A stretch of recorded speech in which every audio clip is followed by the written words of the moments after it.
सुप्रभात विद्यार्थियों। आज हम हमारी हिंदी की पाठ्य पुस्तिका वसंत बाग 3 का पाठ 2 समझेंगे, जिसका नाम है लाख की चूड़ियां।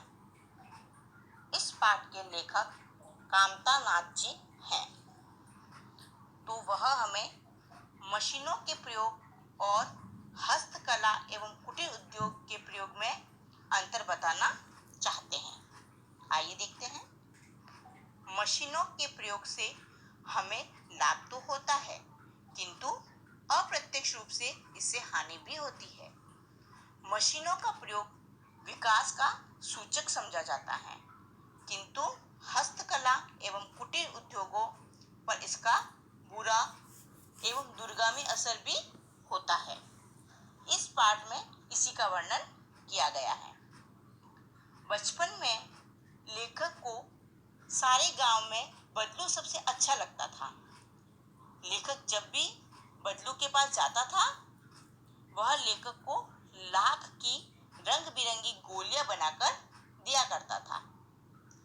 लेखक को ये गोलियां बहुत अच्छी लगती थी। बदलू लेखक के मामा के गांव में रहता था, इसलिए बदलू को बदलू मामा कहना चाहिए था। परंतु गांव के अन्य बच्चों की तरह लेखक भी उसे बदलू काका ही कहता था।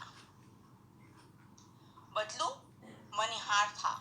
मनिहार कहा जाता है जो चूड़ियां बनाने का काम करता है, जिसका पैतृक पेशा चूड़ियां बनाना था।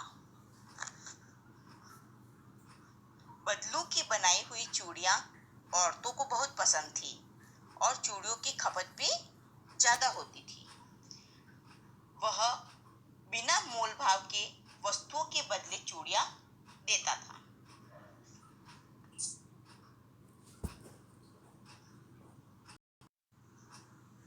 उसी एक जोड़े के लिए बदलू को खूब सारा अनाज, घरवाली के लिए कपड़े, पगड़ी और रुपए भी मिलते थे।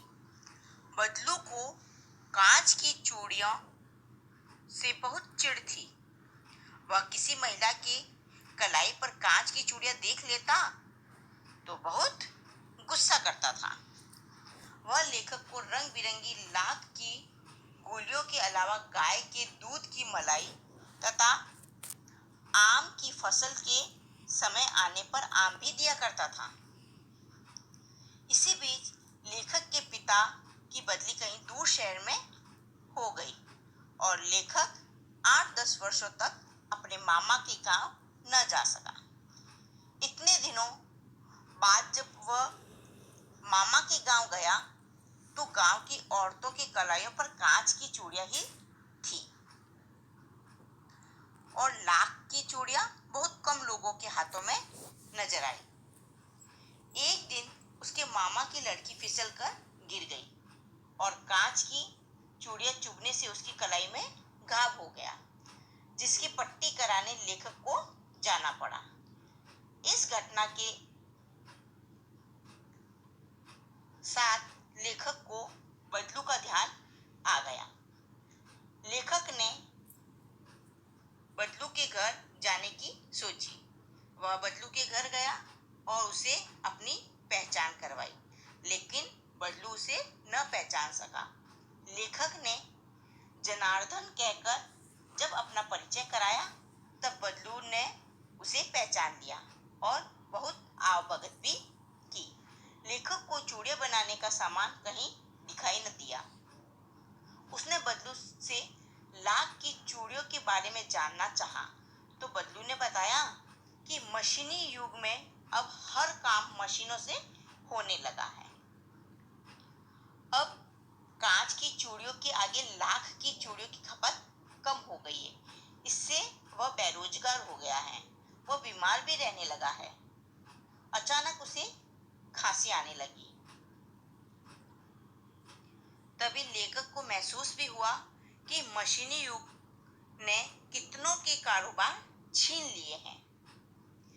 बात का विषय बदलने का उद्देश्य से लेखक ने पूछा, काका, आम की फसल इस साल कैसी है? उसने फसल को अच्छी बताते हुए बिटिया रज्जो से आम लाने के लिए कहा। इसी बीच लेखक ने उसे गाय के बारे में भी पूछा, तो बदलू ने बताया वह 2 साल पहले ही बेच दी गई है। तभी रज्जो आम ले आई और लेखक को दे दिए। रज्जो की कलाई पर एक लाख की चूड़ियां बहुत सुंदर जच रही थी। बदलू को बताया गया कि वहां जमींदार की बेटी की शादी है, उसी के लिए, किंतु उसने नहीं खरीदी। तब रज्जो ने उसे पहन लिया। तभी लेखक कहते हैं कि मशीनी युग से बहुत फर्क पड़ा है। जो हस्तकला के कलाकार हैं, फिर भी बदलू ने हार नहीं, क्योंकि बदलू का व्यक्तित्व कांच की चूड़ियों की तरह कमजोर नहीं था और वह आसानी से टूटने वाला भी नहीं था। तो आपको यह पाठ समझ आ गया होगा। धन्यवाद।